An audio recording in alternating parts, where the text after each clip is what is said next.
Olá, muita paz de Deus para a tua vida. Bem-vindo, bem-vinda ao nosso estudo bíblico hoje, o capítulo 7 da série Josué, parte 9. E eu, pastora Ediomar, na comunidade evangélica da Vitória, em Guarulhos, São Paulo, quero dar boas-vindas a você neste nosso estudo bíblico e pedir para você ler todo esse capítulo 7 de Josué na Bíblia Sagrada e depois volta aqui com a gente, confira nossos pensamentos, comentários, impressões. Vem comigo. E recapitulando, o capítulo 6 de Josué já começa Deus falando com Josué, aquela comunicação, aquela comunhão do comandante do exército do Senhor, Yahvé Sabaoth, o Senhor dos exércitos. Estava ali falando com Josué e dando as instruções para a conquista e a vitória de Jericó. E Josué então entendeu que era o Senhor que estava ali e ele acatou os seus ensinamentos, as suas instruções, com coragem, com fé, com obediência, com perseverança e com confiança. E eles tomaram aquela cidade de Jericó. Raabe foi salva juntamente com toda a sua família, os parentes, e aonde havia maldição na vida dela, a bênção chegou. Então eles estavam ali com motivos para a festa, para comemorar e partir para a próxima conquista, a próxima cidade. E a cidade que eles tinham que conquistar se chamava Ai. E essa próxima cidade, então, é o tema do capítulo 7 que nós vamos estudar hoje. Fica ligado. Eu quero lembrar com você agora as instruções específicas que o comandante do exército do Senhor, Jeová Sabaoth, Senhor dos exércitos, que estava ali falando com Josué. O que Jesus falou para Josué? Ele falou assim, Josué 6, e o versículo é o versículo, eu vou ler aqui para você, o versículo 18. O Senhor falou, guardem-se do anátema, guardem-se da maldição, para que você não toque, né, não encoste, e nem pegue, não tome alguma coisa dele, do anátema, da maldição. E porque se você fizer isso, você vai tornar maldito o arraial de Israel e perturbar Israel. Josué 6,18. Todas as instruções de Jesus precisam ser levadas muito a sério. Era uma guerra. Obviamente, o Senhor não estava falando aquilo por falar. Aquela cidade era uma cidade amaldiçoada. Segundo alguns historiadores, eles tinham envolvimento com bruxaria, com feitiçaria, com maçonaria, essas coisas que trazem maldição para a cidade, para tudo que está nela, para as pessoas, né? Por esse motivo, eu já comentei com vocês, tudo que havia nessa cidade teria que ser queimado.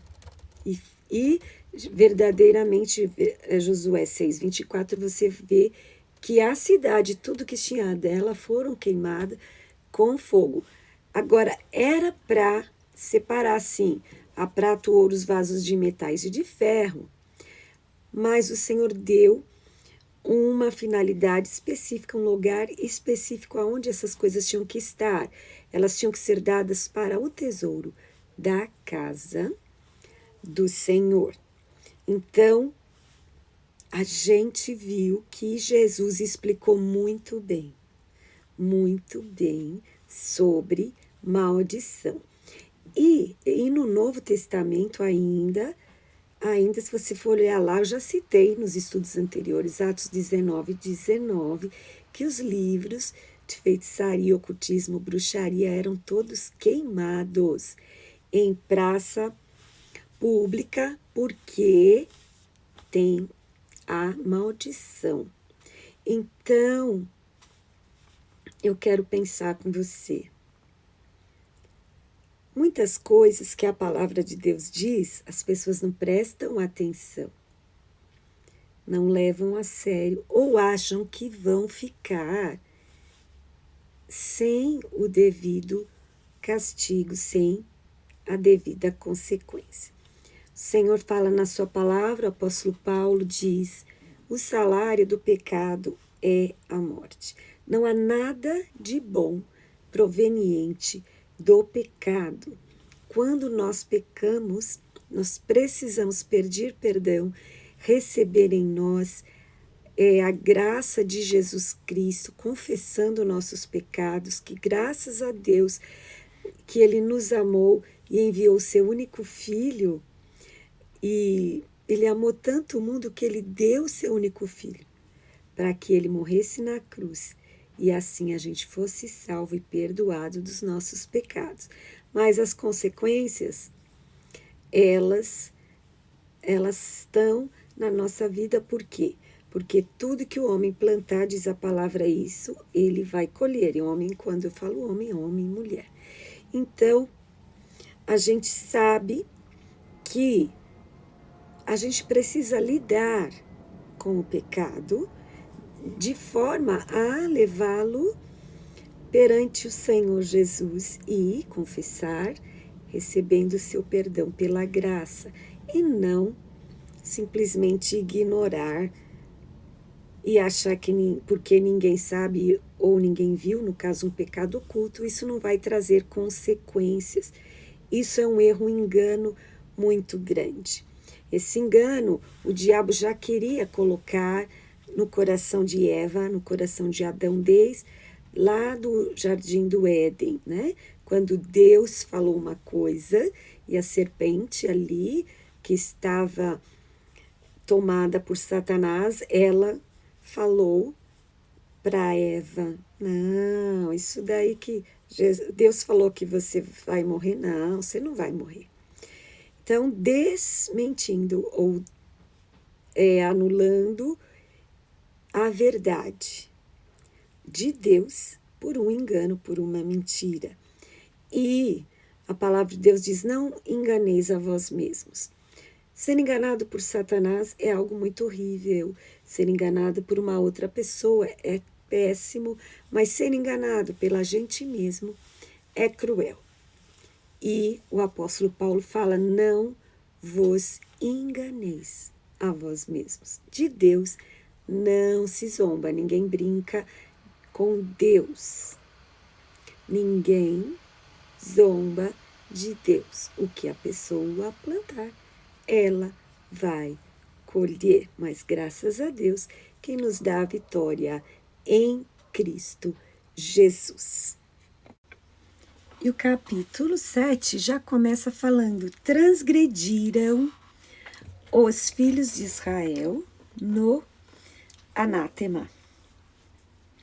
Porque Acã, é o nome de um homem daquele tempo aí, começa a falar sobre este homem, Acã, e fala de quem ele era filho, né? No versículo 1, filho de Zabdi, e esse Zabdi era filho de Zerá, e ele fala que tribo, ele pertencia dentre as tribos de Israel, ele era da tribo de Judá.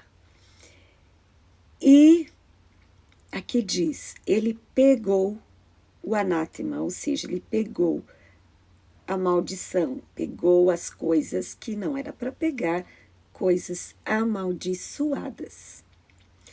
Então, ele fala que todo o histórico dele, a genealogia dele, porque a Bíblia é um livro verdadeiro, fatos reais. Então, se alguém for buscar na genealogia esses locais, essas pessoas certamente encontrarão na arqueologia e na história antiga. A Bíblia não é conto de fadas, como muitos ateus afirmam. A Bíblia é a verdade, a palavra de Deus, de forma que Acã não é um personagem, ele é um homem que viveu nos tempos de Josué. E esse homem, ele tem aqui um papel de importância, embora negativa, para, aqui diz, todos os filhos de Israel.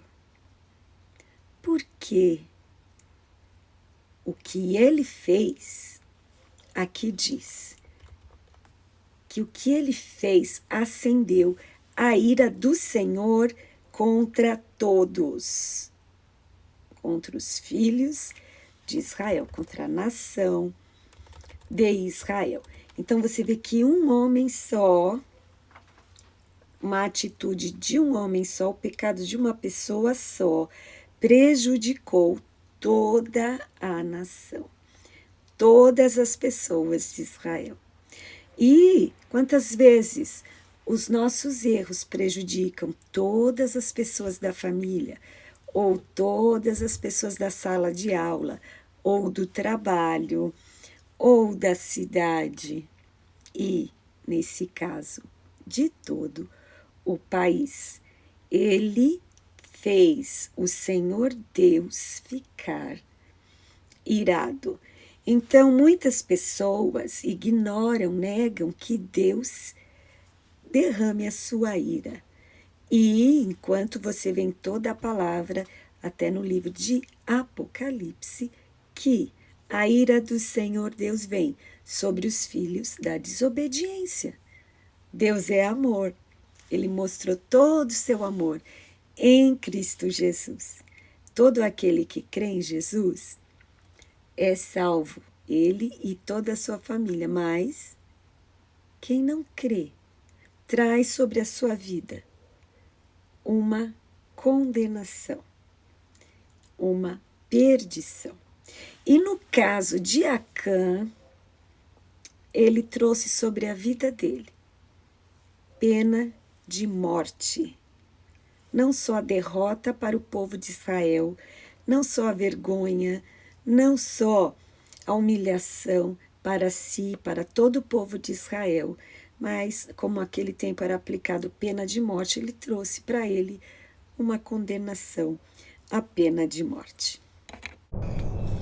E se no capítulo 6, Josué já começou falando com o Senhor dos Exércitos, Cristo, nosso general, aqui, capítulo 7, Josué já foi logo mandando os espias espiar Ai, e chegando lá, o pessoal lá, os militares, né, de Israel, o pessoal da inteligência, se a gente pode assim dizer, ali das estratégias de guerra, falou, olha, tá fácil demais, não precisa nem mandar todo mundo, não manda só poucas pessoas, lá o pessoal é muito fraquinho, a gente vai chegar lá e ganhar essa batalha, essa guerra, e a gente vai tomar conta da cidade. A cidade já é nossa, já ganhamos, podemos ficar tranquilos.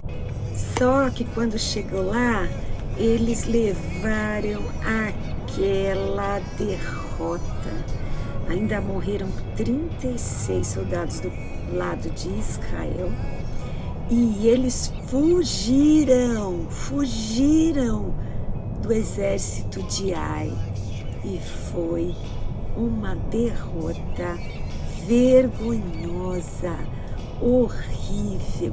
E aqui a palavra do Senhor fala assim, que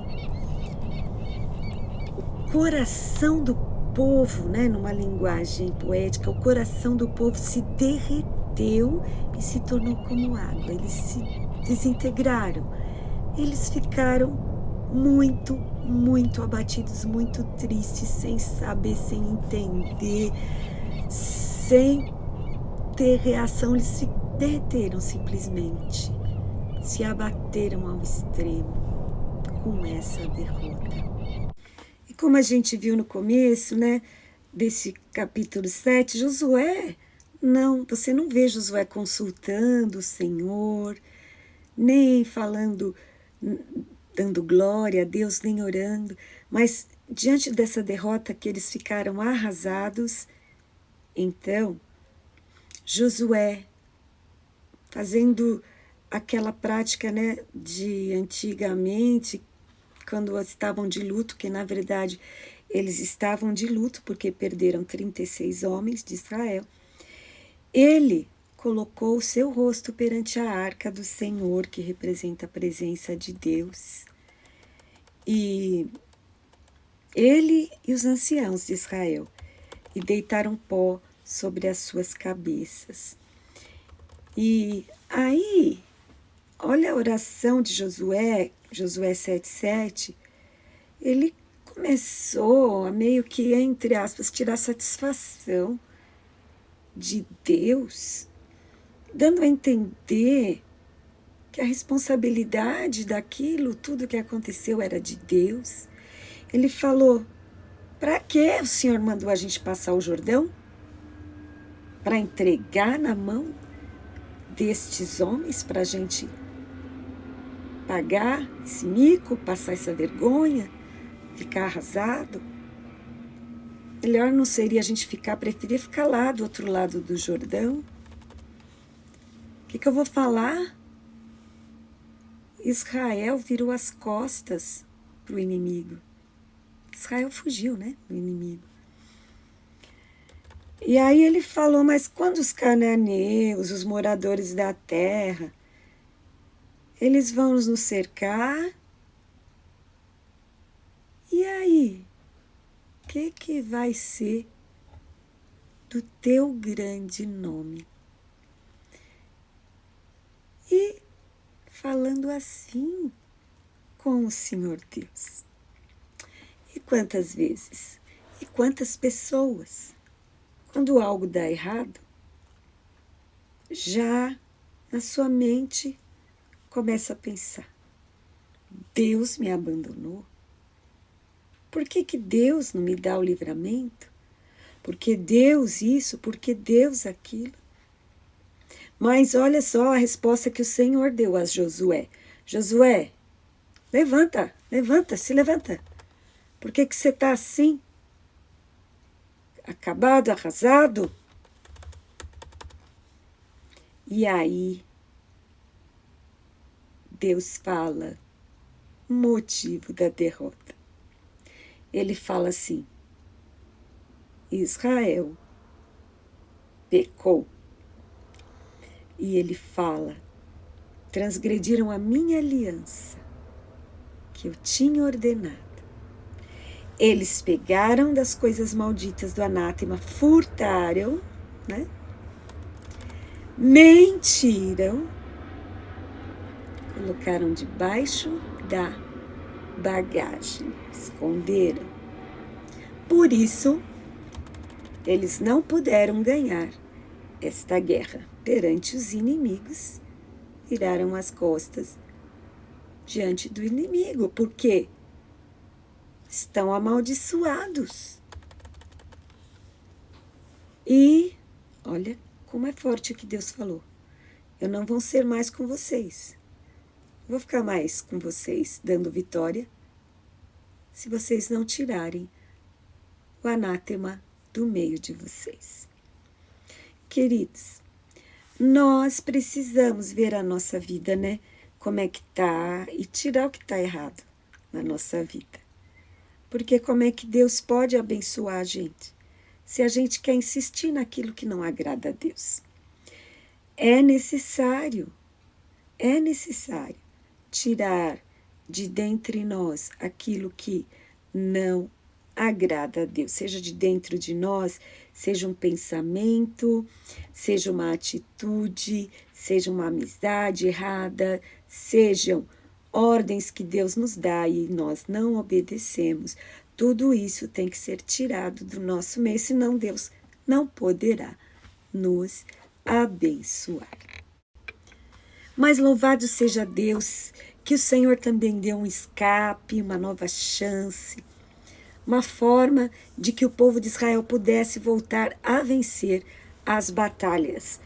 E seria tirando o inimigo, se santificando. Se santificar quer dizer se reservar, se separar das coisas que não agradam a Deus.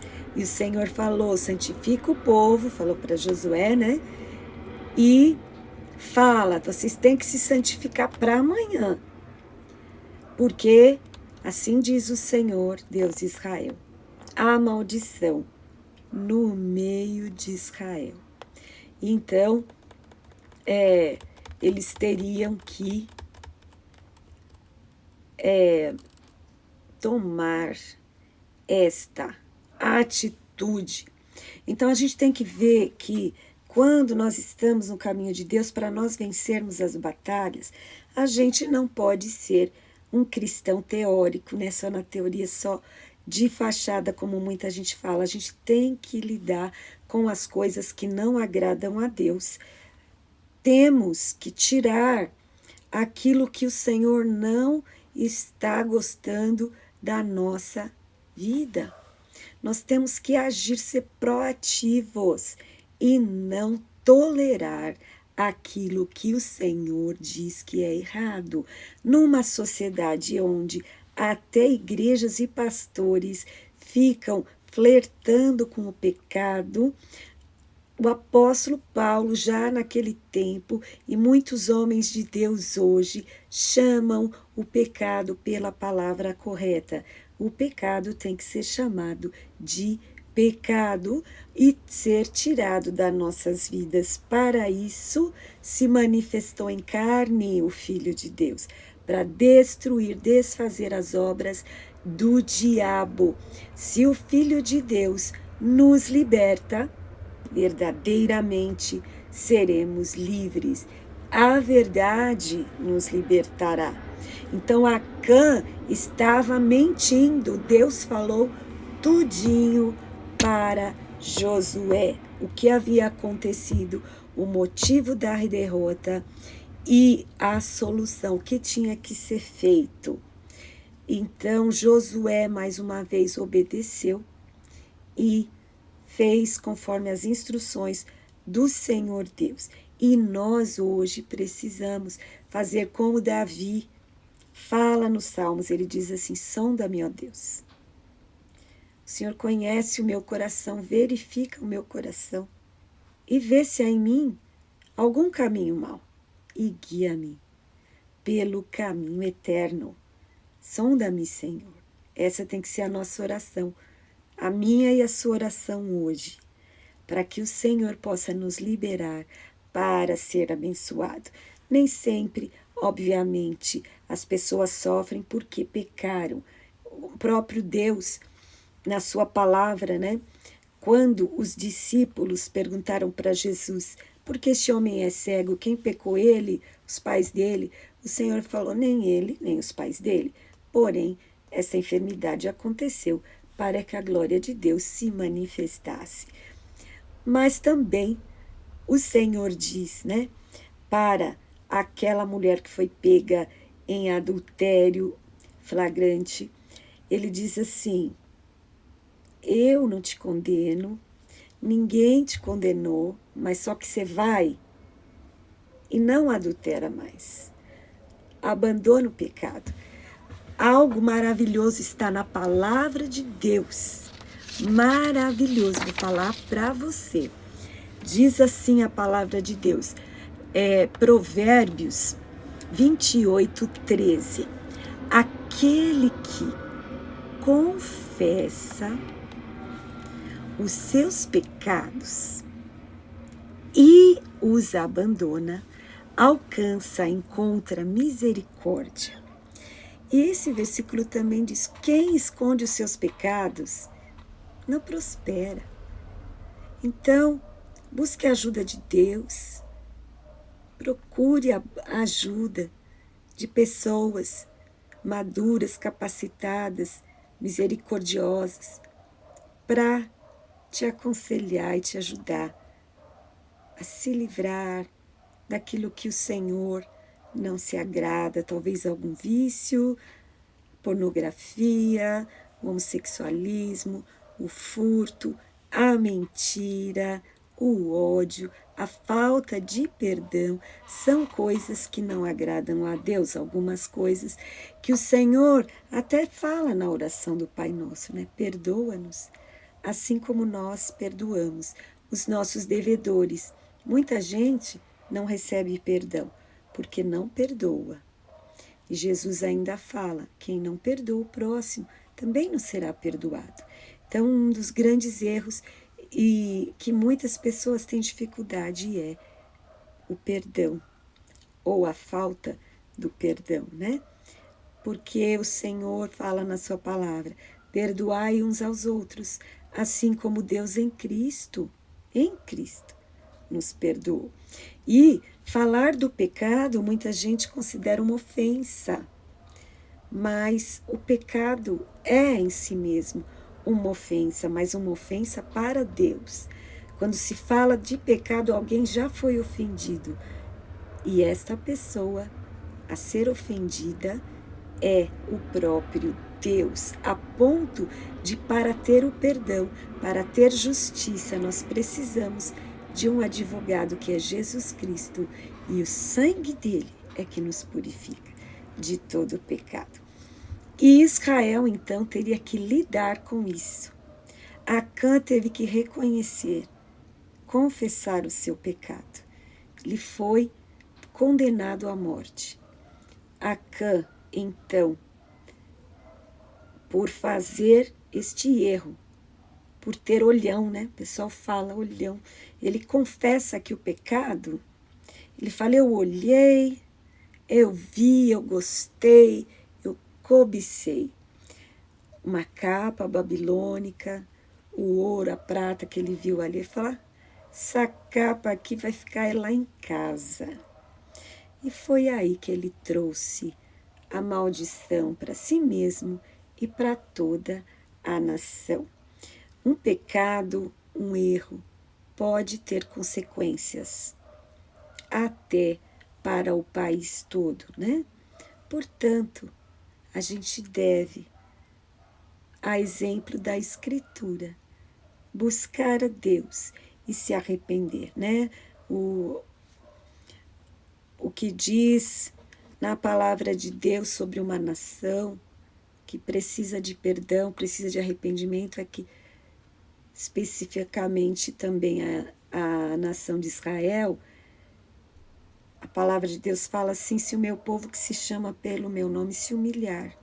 Para a gente reconhecer o erro, há necessidade de ser humilde, orar, buscar a face de Deus. Mas não é só isso, precisa mudança. A palavra de Deus, santificação, exige mudança, tanto é que a palavra é, se o meu povo orar e se converter dos seus maus caminhos, eu sararei a sua terra, perdoarei seus pecados. Então, a santificação, a conversão, a própria palavra conversão é a pessoa ir numa direção e converter, virar para a direção certa. Então, a conversão é quando há uma mudança, não só da boca para fora, mas realmente algo que traga transformação. Não na força da carne, não na força do braço, mas pelo Espírito Santo de Deus. Então, depois que eles fizeram todas as instruções e tiraram a maldição do meio do povo de Israel, e a palavra de Deus diz então que a ira do Senhor se apartou do povo. Então eles estavam liberados para ser abençoados outra vez. E aí eles colocaram um nome naquele lugar que é Vale de Acor, que quer dizer, essa palavra Acor, quer dizer problema, sofrimento, né? E ali eles passaram essa situação por causa desse olho gordo, né, entre aspas, deste Acã, este homem que trouxe a maldição para o povo de Israel, que fez essa loucura. E então eles perderam, passaram essa vergonha, essa humilhação diante dos homens dessa cidade que se chama Ai. Pense nestas coisas, lembra do Salmo, lembra de orar esse Salmo, sonda-me, ó Deus, olha lá o meu coração, vê se há em mim algum caminho mau, me guia pelo teu caminho de bênção, caminho de vitória em Cristo Jesus. Pense nessas coisas. Até a semana que vem com mais um emocionante, inspirador capítulo da série Josué, do livro Josué, da Bíblia Sagrada. Esse foi de problema. Mas o próximo, você vai ver. Deus te abençoe. Muita paz.